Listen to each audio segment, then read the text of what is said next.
this video, I'm going to be improving the steering, suspension, and overall reliability of this 2024 Jeep Wrangler Rubicon 392. All right, let's get to it. Earlier this year, I installed a 3.5-inch Evo manufacturing suspension kit along with a set of 38 by 1350 Nitto trail grapplers. These are mounted on a set of KMC tank beadlock wheels that are 17 by 9 with 4.4 inches of back spacing. While I don't have many complaints about the overall setup, there are a few areas that I felt could be better. The biggest of which was the steering. The combination of the 38-inch tall tire with the heavy V8 engine and the 4.4 inches of back spacing are a lot for the Jeep to manage on road and off. The other issue is that the stock tie rod and steering stabilizer location seem to become rock magnets every time this Jeep leaves the tarmac. So I decided to do something about my steering woes and a few other areas of concern at the same time. And for that, I made a call to Jock 4x4 for a steering upgrade that is unlike any other that I had come across for the JL platform. There's a lot to unpack with what this system actually accomplishes, and I'll be diving into that later in the video. Now, it's worth noting that my goal was not to make a step-by-step video, but more of an overview of how to install this kit, but I also had a few other things that I wanted to accomplish at the same time. For starters, I wanted to get a little bit more up travel out of the front suspension.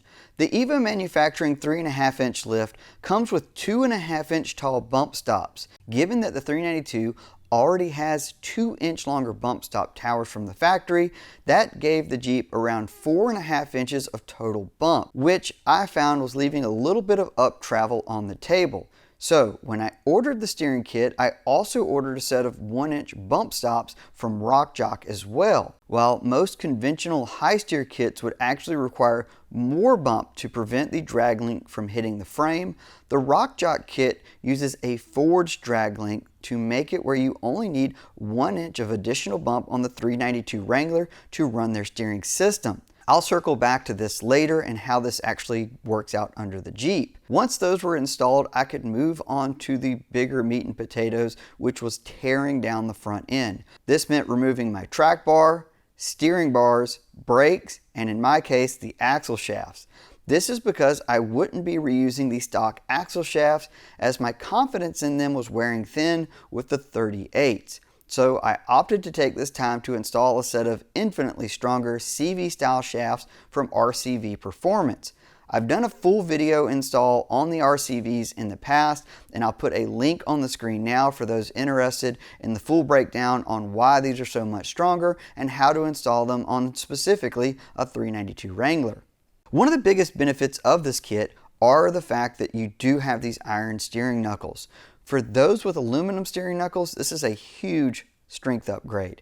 If you have a 392 like I do, the strength upgrade isn't as dramatic, but there are some added benefits such as the dual steering stops. You'll basically install these all the way in initially and then work your way back out as you get the steering adjusted. I'll show you a little bit more about this later, but the idea here is to have two not only gives you a benefit of making sure that your steering doesn't go past where it needs to be, but if you have U-joints in the front, it can prevent them from basically getting pushed too far past where they should be. So if you're getting under a rock ledge or something's wedging the steering, this is going to give you a little bit of added insurance, which is always a good thing. The only real cutting and drilling required for this upgrade is at the track bar mount at the axle.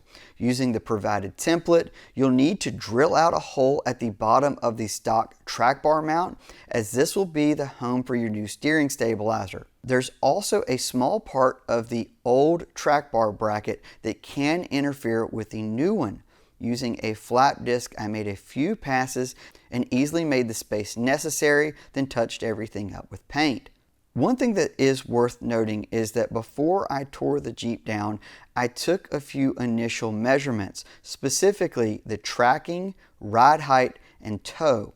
The reason I did this is so I could get the track bar and steering bars fairly close without needing a ton of adjustment after the fact. I also wanted to have everything installed before I reinstalled the tires and coils so I could cycle the suspension at full bump. I wanted to try to get the axle as close to bump. I really wanted to collapse the bump, but it was starting to lift the frame off of the jack stand. So this is about as close as I'm going to get. And I just wanted to check for clearance. And as you see, I have plenty of it. One of the things you have to watch for whenever you do raise the track bar in the front is on the JK platform, it was always challenging because you would get into it being really close to the frame. That's not going to be an issue with this. You know, the bars being forged, the drag link specifically, you can see how it sort of overlaps with the tie rod, and that's what allows you to have all that up travel and still have plenty of clearance. Track bar is the same way. It's tucked in really nice, and I could not be happier with how this is. Again, I got a lot less bump now than what I had originally. I wanted to get a little bit more up travel. Will my 38 still clear? That's going to be another issue, or at least a challenge we'll talk about later in the video. But for now, in terms of like steering clearance and all that stuff, it looks great. So let's talk steering stabilizers quickly. And one of the reasons that I kind of wanted to do this upgrade anyhow was one of the biggest like low points on the JL platform is the steering stabilizer and the tie rod. I have quite a few times hit the stabilizer on multiple of these platforms wheeling not extreme trails but rocky trails. It just hangs pretty low. Now the JL factory stabilizer is a passive one. I've got one in my hand here, and what that basically means is you can kind of push it in and it's not going to come back out. There's no nitrogen pressure pocket or pocket that's going to push this thing and make it have any like push one way or the other. These things are pretty good. They're not magic in terms of like they're not going to give you the tightest steering feel, but I think they do a really good job, and for the most part I'm kind of a fan of them. My issue was the one I had on this 392 was so smashed up that you could not move it by hand. Like these things literally should be able to just like pull in and out pretty easily. This one's kind of old, so it's a little bit easier, but you couldn't even move the one that I had on here. I'll show you a couple clips where I actually cut off this plastic jacket and you can see how dented it was. So I already knew that I needed another one, and I thought, you know what? I'm going to go with something that's been pretty well recommended, and that's this new Bilstein steering stabilizer. And you'll see in the video, this is what I originally installed. I set the steering stops up for this, cycled it, it cleared the diff, all that good stuff. I went and drove the Jeep, and it wasn't terrible, but I could feel the push. And that's because this has a little nitrogen pocket in it, so it's constantly putting pressure. So it's really hard to push in, but when you push it in, it'll slowly come back out. Now it's not super bad. It's honestly probably one of the better gas pressurized steering stabilizers that I've had, but I could feel that bit of a push. And I said, I wonder how much of that, hey, maybe I didn't get the alignment right or something. And so I pulled it off and actually just drove without a steering stabilizer for a little while, and it felt great. The steering wasn't pushing. I actually felt really light. I loved it. You could immediately tell, all right, this is a pretty big difference, without having anything. There was no wobble, no weirdness. And I thought, all right, well, that's a pretty good sign that at least I got all the bolts tightened on the steering. So I decided, you know what? I'm just going to leave this off for a while. And I actually ordered another factory steering stabilizer, and I reinstalled that, and that's what I ended up staying with on the Jeep. It doesn't have any push. It actually tightened up the steering a little bit, so it made it I guess probably feel a little bit more like on center. It didn't really pull or anything without it, but it definitely feels a little bit better with having that stabilizer on there. I think it's worth noting that you could definitely run without, and this kit is available if you have hydraulic assist. You absolutely could go that route, but I just want to kind of explain, this is why I got this Bilstein. I thought, hey, this would be kind of the better way to go. I don't think it's a terrible one, but for me, I felt like it had a little bit too much left push to it, so I decided I'm going to pull this off and go back to stock. If there's nothing wrong with your factory one, you haven't beat it into a rock, I'd probably say just stick with the factory one. It's perfectly fine. It is worth noting that if you have an aftermarket diff cover, you might run into some clearance issues. I still have factory diff cover, so that wasn't an issue for me. So I've got the suspension drooped out because I want to talk a little bit more about this track bar configuration because it's really important. Now, this kit moves up the track bar by 2 inches. And that's important for a few reasons. Number one, it has to, because when you move up the mounting points on the steering knuckle, when you have a higher drag link mount, you have to move up the track bar as well, or you will get something called bump steer. And that's where the suspension cycles and the steering wheel will move because the points are not in alignment. So that is a must. You have to move up the track bar if you're going to move up your drag link mount. That's really important for a high steer system.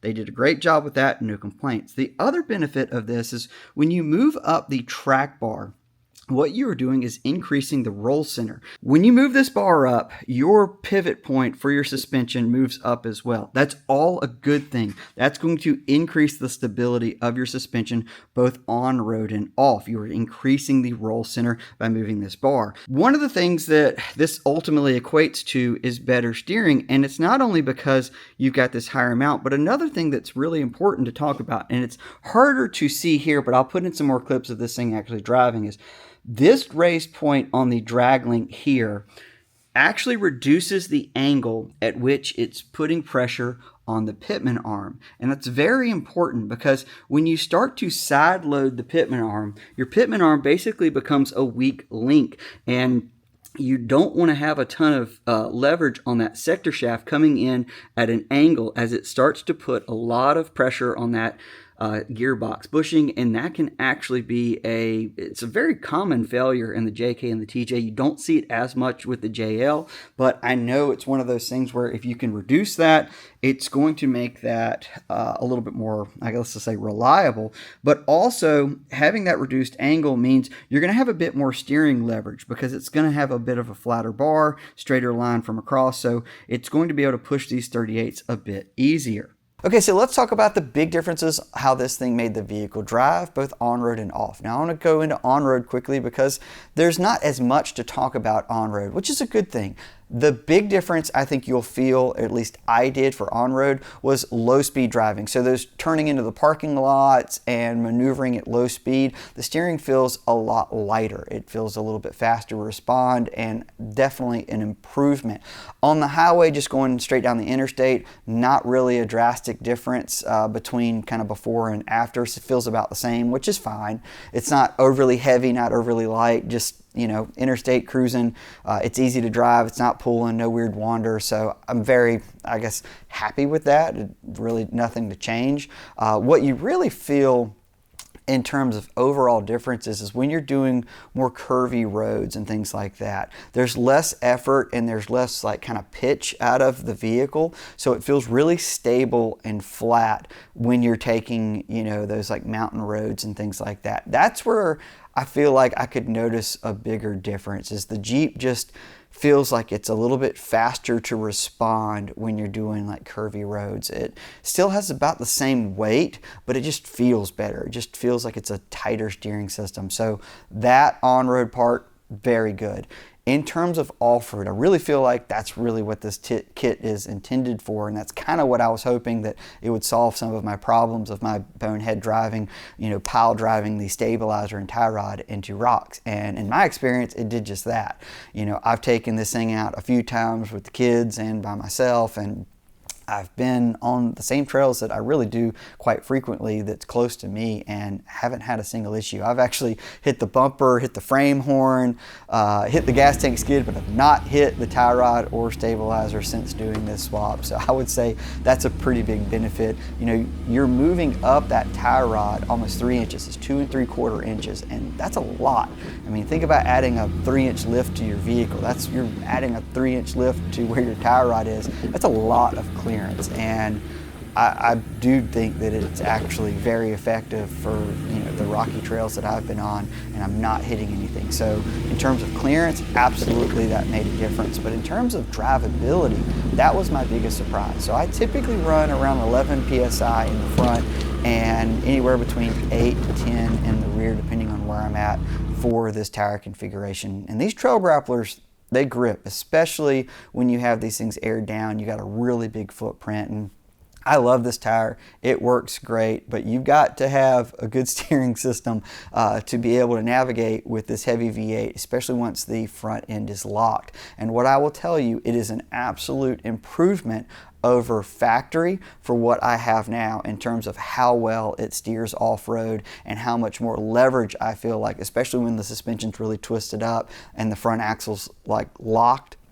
This has been a big deal. I'm very happy to say this is an actual off-road improvement. Is this a replacement for hydraulic assist? No, hydraulic assist is still going to be superior in terms of strength, but this is an excellent complement to that. RockJock offers a hydraulic assist variant where you have a big mount that goes for that cylinder, and maybe that's what this Jeep will get eventually, but for most of the trails that this Jeep's going to be going on, I don't find that I really need it right now, so I got the benefit of having basically stronger steering and the tie rod much higher, and I didn't have to do as big of an upgrade as doing hydraulic assist. So this has been great, very happy. I know that if I had hydraulic assist, I could probably put these tires down to 8 PSI, and they're going to grab and roll over the obstacles that much better, but for right now, I'm perfectly, fine with how it's performing. And I know I'm trading off a little bit of performance, but the Jeep's still getting me everywhere it needs to go. So